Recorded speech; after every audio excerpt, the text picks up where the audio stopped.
good evening.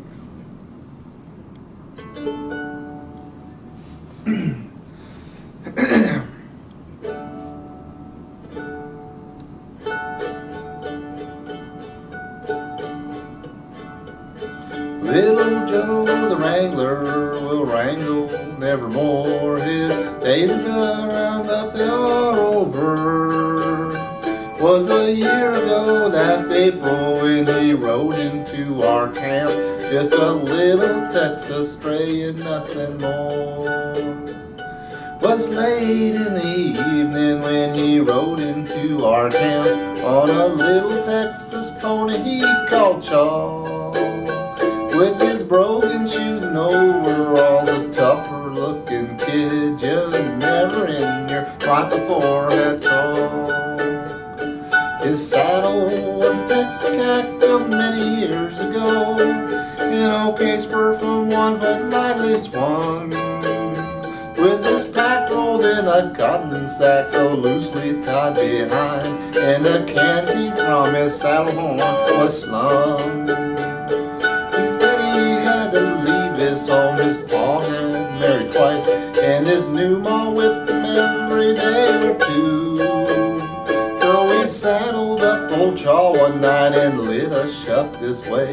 He said to try and paddle his own canoe. He said if we would give him work he'd do the best he could, though he didn't know straight up about a cow.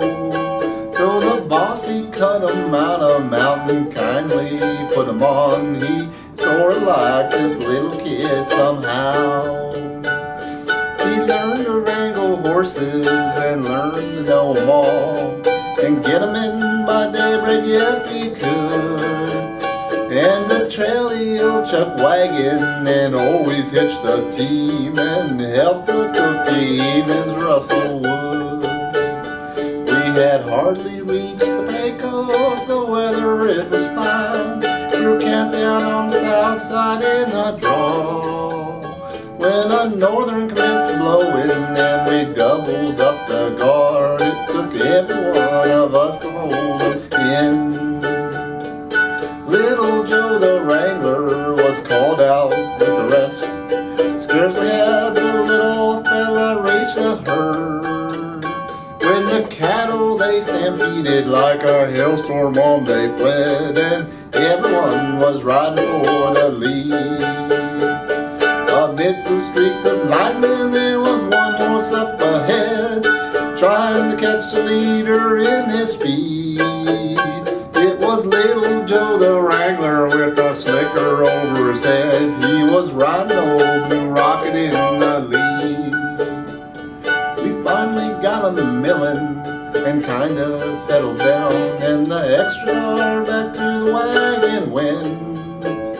But there was a one a-missing, you could see it at a glance, was our little Texas stray for Wrangler Joe.